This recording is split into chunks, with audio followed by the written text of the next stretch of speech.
इस वीडियो में हम प्रकृति कक्षा 5 के पाठ 11 ऐसे भी होते हैं घर इस पाठ के अभ्यास प्रश्नों का हल देखेंगे। सबसे पहला हमारा प्रश्न है, रिक्त स्थानों की पूर्ति कीजिए। आपको इन स्थानों की पूर्ति करनी है। देखते हैं, अत्यधिक वर्षा वाले स्थानों में के घर बनाए जाते हैं। देखिए, अत्यधिक वर्षा वाले स्थानों में बांस के घर बनाए जाते हैं क्योंकि यहाँ पर बारिश ज़्यादा होती है, पानी भरा रहता है और बांस जो होते हैं वो पानी में जल्दी गलते नहीं हैं। तो उन पर ऊपर बांस के ऊपर बांस को खड़े करके ऊपर ये घर बनाए जाते हैं, ऊंचाई पर बनाए जाते हैं। मजबूत खंभों के रूप में बांस को खड़े करते हैं, फिर घर बनाए जाते हैं। पानी में तैरते हुए घर को कहते हैं। देखिए, ये जो घर होते हैं ये पानी में तैरते रहते हैं। एक नाव के ऊपर ये घर बने होते हैं और ये इस तरह के जो घर होते हैं इनको हम हाउस बोट कहते हैं। हाउस बोट कहते हैं।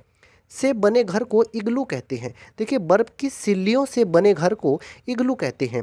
ये जो घर होते हैं इग्लू, जिन्हें हम इग्लू कहते हैं, ये बहुत ही ज़्यादा ठंडे क्षेत्रों में बनाए जाते हैं जहाँ पर चारों ओर केवल बर्फ़ ही बर्फ़ होती है। इनके अंदर वैसे तो अगर इन्हें हम छुएंगे तो ये ठंडी लगेंगी हमें दीवारें इनकी, लेकिन फिर भी इनके अंदर आग जलाई जाती है जिससे घर को गर्म रखा जाता है। आगे देखते हैं, चलते फिरते घर रूप से बनाए जाते हैं। जो चलते फिरते घर होते हैं वो अस्थायी रूप से बनाए जाते हैं, मतलब थोड़े दिनों के लिए एक जगह पर, फिर थोड़े दिनों के लिए दूसरी जगह पर, इस तरह से ये घर बनाए जाते हैं। अब देखते हैं हम अपने दूसरे प्रश्न को, घर हमारे लिए क्यों ज़रूरी है। इस प्रश्न के उत्तर में आप लिखेंगे, घर वर्षा, तूफान, सर्दी, गर्मी आदि से हमारी रक्षा करते हैं, हमारी सुरक्षा करते हैं, इसलिए घर हमारे लिए ज़रूरी है। अब देखते हैं हम अपने तीसरे प्रश्न को, हाउस बोट दूसरे घरों से अलग है कैसे।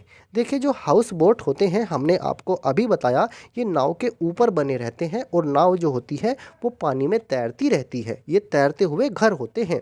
इस प्रकार के घर लकड़ी के डोंगे की भांति बने होते हैं। यह नावों की तरह पानी में तैरते रहते हैं, इसलिए इन्हें तैरते हुए घर या हाउस बोट कहते हैं। हाउस बोट कहते हैं।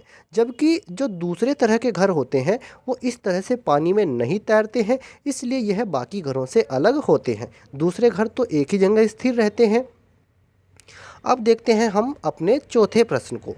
चौथा प्रश्न है हमारा, सामपान किसे कहते हैं। इस प्रश्न के उत्तर में आप लिखेंगे, चीन में बहुत से लोग नाव पर बने घरों में रहते, खाते पीते और सोते हैं। यह अपने लिए इसी पर सब्जियां भी उगाते हैं और मुर्गियां भी पालते हैं। इसलिए ये जो लोग होते हैं ये देखिए अपनी ज़रूरत की जो चीज़ें हैं वो उसी पर कर रहे हैं, उसी पर सब्जियां भी उगा रहे हैं, मुर्गियां भी पाल रहे हैं, उसी पर रहते हैं, खाते हैं, पीते हैं, सोते हैं। तो इन घरों को हम सामपान कहते हैं। क्या कहते हैं इन घरों को? सामपान। अब देखते हैं अपने पांचवें प्रश्न को, पर्वतीय क्षेत्रों के घरों की छत तिरछी क्यों बनाई जाती है। देखिए, पर्वतीय क्षेत्रों के जो घर होते हैं उनकी छतें इस तरह से तिरछी रहती हैं क्योंकि यहाँ पर ज़्यादा बारिश होती है और बर्फ़ भी पड़ती है। जब ज़्यादा बारिश होगी तो बारिश का पानी छतों पर नहीं रुकेगा, सीधा नीचे गिर जाएगा। इसी तरह से अगर बर्फ़ भी पड़ेगी तो छतों पर नहीं रुक पाएगी, वो भी फिसल करके नीचे गिर जाएगी। इसलिए ये छतें तिरछी होती हैं क्योंकि पर्वतीय क्षेत्रों में बारिश बहुत अधिक होती है तथा बर्फ़ भी गिरती है। इसलिए ऐसी जगहों पर बने घरों की छत सपाट नहीं होती। सपाट का मतलब ऊपर से इस तरह से सपाट नहीं होती, बल्कि तिरछी बनाई जाती है। इस तरह से तिरछी बनाई जाती है ताकि इन पर बारिश का पानी या बर्फ़ रुक न सके। तो ऐसा इसीलिए होता है। अब देखते हैं हम अपने छठे प्रश्न को, मिट्टी से बने घर की क्या विशेषता होती है। देखिए, मिट्टी के जो घर होते हैं ये ऐसे स्थान जहां बारिश बहुत कम होती है तथा बहुत ज़्यादा गर्मी पड़ती है, तो ऐसी जगहों पर लोग मिट्टी के घर बनाते हैं क्योंकि मिट्टी के घरों के अंदर ठंड रहती है।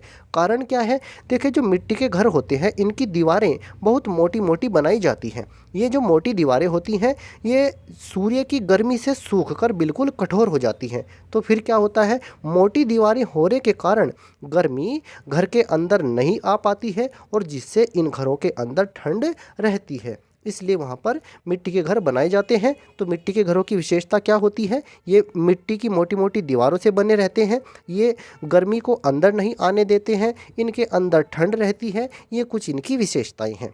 अब देखते हैं हम अपने 7वें प्रश्न को। बिना दीवार के घर कहाँ बनाए जाते हैं? देखिए, ये ऐसे घर होते हैं जिनमें दीवार नहीं होती है, बिना दीवार के घर होते हैं ये। और ये जो हैं बड़े बड़े पत्तों से बनाए जाते हैं। देखिए, अमेज़न का जो जंगल होता है वहाँ बहुत ज़्यादा पानी बरसता है, बहुत ज़्यादा वहाँ पर गर्मी होती है, तो वहीं पर ये घर बनाए जाते हैं। आपको सिर्फ ये पूछा है कि बिना दीवार के घर कहाँ बनाए जाते हैं, तो आप उत्तर में सिर्फ ये बताएंगे कि अमेज़न के जंगलों में बिना दीवार के घर बनाए जाते हैं।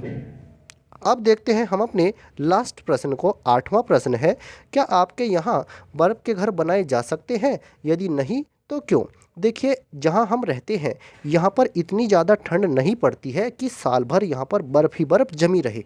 यहाँ पर गर्मियों में गर्मी भी होती है, ज़्यादा गर्मी होती है, और सर्दियों में इतनी ज़्यादा ठंड नहीं पड़ती कि बर्फ़ की बर्फ़ चारों तरफ बर्फ़ ही बर्फ़ फैल जाए। तो यहाँ पर हम जहाँ पर रहते हैं यहाँ पर बर्फ़ के घर नहीं बनाए जा सकते हैं। आप उत्तर में क्या लिखेंगे? नहीं, हमारे यहाँ बर्फ़ के घर नहीं बनाए जा सकते हैं, क्योंकि यहाँ पर ज़्यादा ठंड नहीं पड़ती है। यदि यहाँ पर बर्फ़ के घर बनाए जाएंगे तो बर्फ़ बहुत जल्दी पिघल जाएगी। आगे बर्फ़ के घर उन्हीं जगहों पर बनाए जा सकते हैं जहाँ पर चारों ओर केवल बर्फ़ ही बर्फ़ होती है। तो इस तरह से इस वीडियो में हमने प्रकृति कक्षा 5 का जो पार्ट 11 है उसके अभ्यास प्रश्नों का हल देखा है। अगर आपको यह वीडियो अच्छा लगा है तो इसको लाइक कीजिए, शेयर कीजिए और हमारे चैनल को सब्सक्राइब कीजिए। धन्यवाद।